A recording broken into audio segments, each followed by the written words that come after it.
I have to say, and I mentioned this, um, when I first heard Trump was running, and I wasn't behind Trump at first.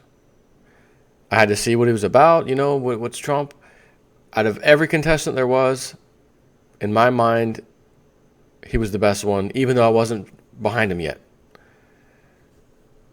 Although I do like Rand Paul, loved his father even more, but nonetheless, his father's not running, and he didn't stand a chance. So I had to say to myself, is Trump just saying, is he pulling another Barack Obama? And if you wonder what I'm talking about, go back and just type in Barack in the YouTube or something, Barack Obama's campaign promises, things like that. You'll find videos that have been cut everything out and just play exactly what he said. And when you listen to what he said, it sounded great. This is that dude. This is the one. He's going to fix things. Who is this Barack Obama? Have you ever heard of him? No one knows. First time senator? What the? And then we found out. We all had been lied to. Bad. Real bad. So is Donald Trump doing the same thing? Well, when Barack Obama was running, and the other candidates, was the mainstream media attacking those guys, left and right side, Democrat, Republican, were they getting attacked? Not really. Not really at all. So out of all the candidates right now, who's being attacked by the mainstream media? Only one. Donald Trump. Now you may say, oh, what about Hillary and the emails? I think maybe only Fox News is the only one who's covering that kind of thing with Hillary. But when you have all of the mainstream media attacking one person, and then you have people of notoriety attacking him, I have to question, why would they do that to a club member? They wouldn't. I found a video a couple days ago from 1991, I think. A younger Donald Trump at a House, Congress House something committee meeting, and he's talking just like he's talking today. These politicians making the wrong decisions and how to fix things, and they made these following mistakes. It was like an hour long. I tell you now, I didn't watch all of it, but I started to, and I was like, wow.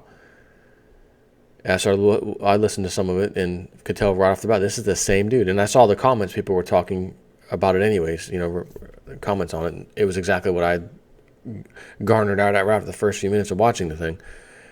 He's the real deal. But if he's faking it,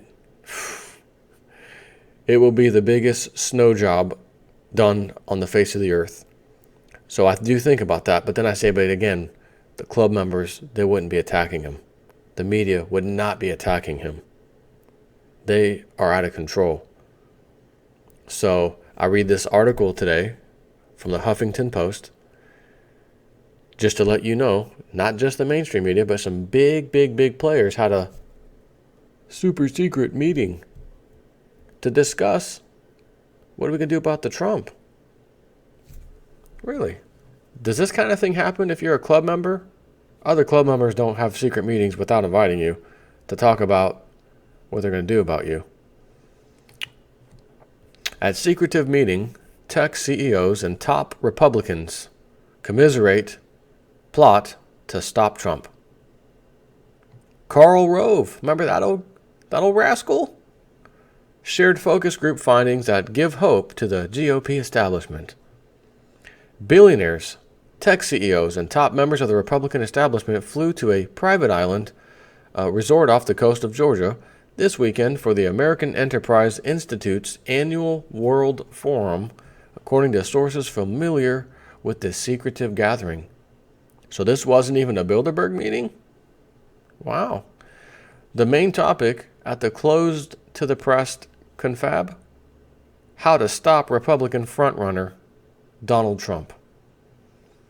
Apple CEO Tim Cook, Google co-founder Larry Page, Napster creator and Facebook investor Sean Parker, and Tesla Motors and SpaceX honcho Elon Musk all attended. So did Senate Majority Leader Mitch McConnell, political guru Karl Rove, House Speaker Paul Ryan. Remember that guy? The day he took over, I was already doing a video to tell you he's part of the club. He's part of the establishment. He's going to get up there and talk big. We're going to get rid of Obamacare. Nope, shot down. Okay, we're done. We'll move on to the next thing. I told you he would. Pass the omnibus bill. 1 something trillion in spending. Biggest one ever. That guy? Yeah. He showed up. GOP senators, Tom Cotton. Cotton on the roadside, cotton in the ditch. We all picked cotton, but we never got rich. I still have to do that parody. My wife keeps telling me every day, when are you going to finish that, man? You need to finish it. I know. She's got so much crap going on in my life, you know? Cory Gardner, Tim Scott, Rob Portman, and Ben Sasse, who recently made news by saying he, quote, cannot support Donald Trump.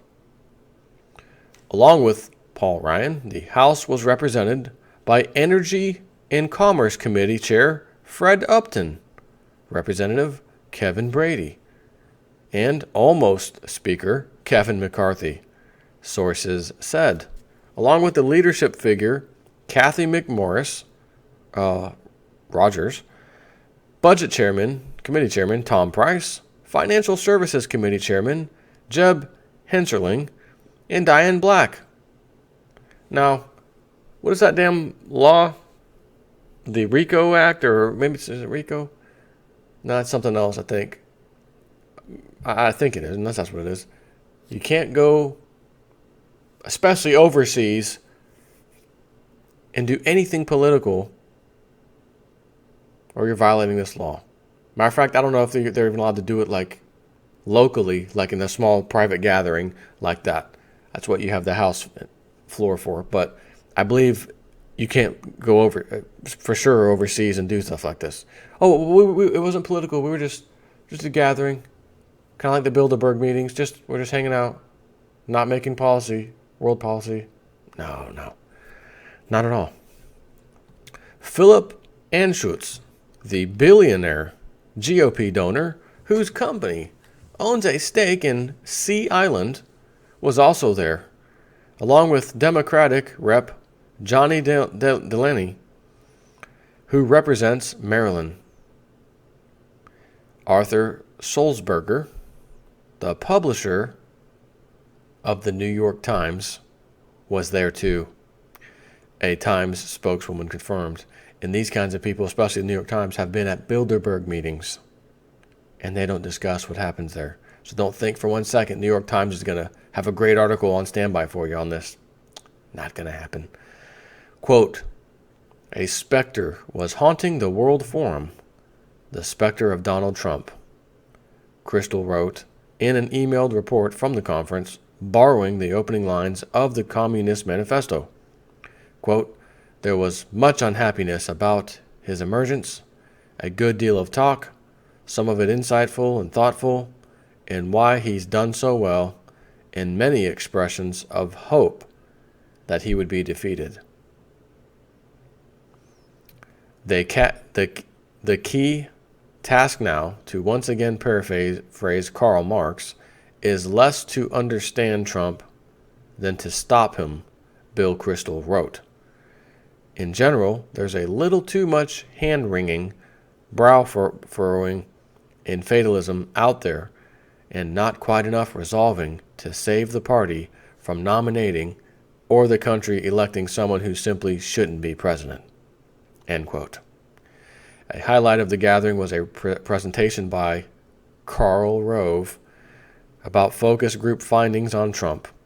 The business mogul's greatest weakness, according to Rove, was that voters have a very hard time envisioning him as presidential and as somebody their children should look up to. They also see him as somebody who can be erratic and shouldn't have his small fingers anywhere near a nuclear trigger. No, but I think we ought to have George Bush Sr.,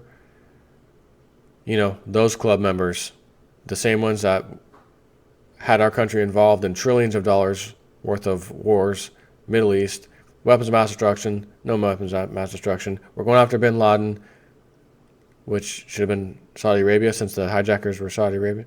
Now we're going to go to Afghanistan. We're going to go to Pakistan. We're going to topple Saddam Hussein. Saddam Hussein, Iraq, yeah, we're going to mull over him too. Then Libya, of course, as you know. But don't let Donald Trump take charge. Okay?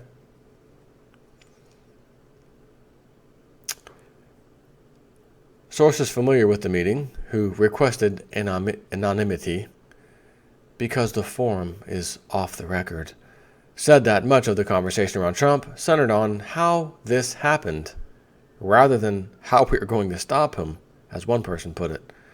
Trump, who already has nearly 1/3 of the delegates he needs to secure the GOP nomination, faces major tests in the Florida and Ohio primaries next week. If he wins both those states, he will need to win just half of the remaining delegates to secure the nomination. He wasn't the only topic of the wide-ranging conference, however. At one point, Cotton and Apple's Cook fiercely debated cell phone encryption, a source familiar with the exchange told Huffington Post. Cotton was pretty harsh on Cook, the source said, and everyone was a little uncomfortable about how hostile Cotton was. That's because there's cotton on the roadside, cotton in the ditch. Trying to get encryption, but he never got rich. Apple is in the midst of a battle with the Justice Department and FBI over encryption, blah, blah, blah. We already know that. So, it's about these, their private jets and whatnot showing up there, but I don't need to keep reading that. There's plenty more of that to go around. Jet sharing companies and whatever. But if the Donald gets the GOP nomination, and I think I may have said this before. Matter of fact, I think I said this even before Donald Trump was running. There's probably going to be another false flag attack on America. It's going to be blamed on whoever. XYZ, Boogeyman, ISIS, ISIL, IS, whoever. Pick one. And it may interrupt the elections. We could have a problem there. Or not. And he gets JFK'd. Or he was flying in his jet and suffered a heart attack mid-flight and had to be rushed to the nearest airstrip to take to the hospital, and he didn't make it, or literally JFK'd. Someone kills him and it's obvious and there's a gunshot and, crazy guy in the crowd did it. Oh, well, Hillary won. Every time I even hear anything about these elections right now, all I keep thinking of is time traveler guy, John Teeter. There's going to be a problem with the elections, and from this problem is what the Civil War in America stems from. And he refers to the president at this particular time, whenever this happens, again, if this whole damn thing is even right, as a he/she.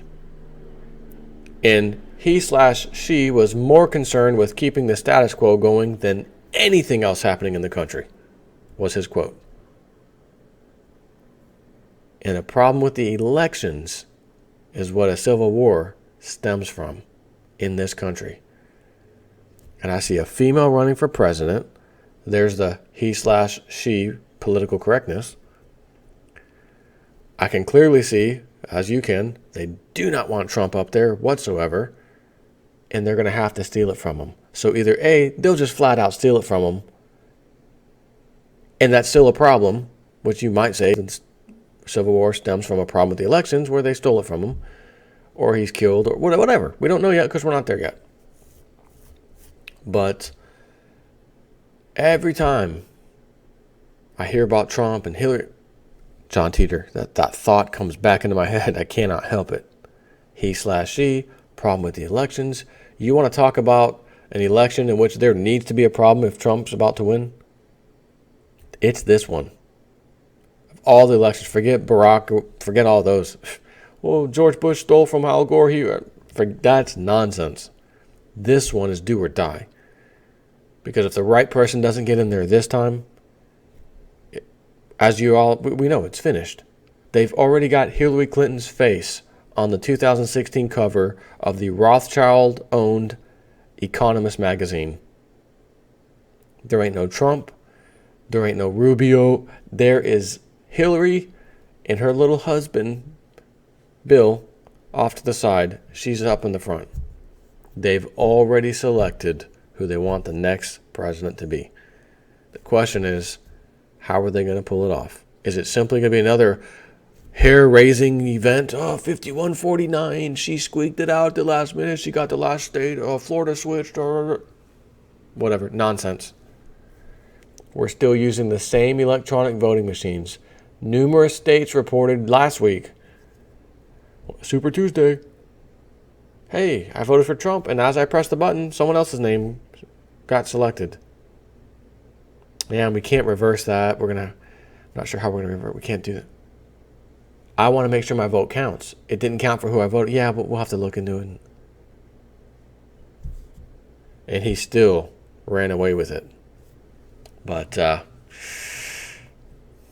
we're getting closer. The closer we get to November. I don't know. I don't know what's going to happen. But I got to be honest. I can't wait to see. Take care.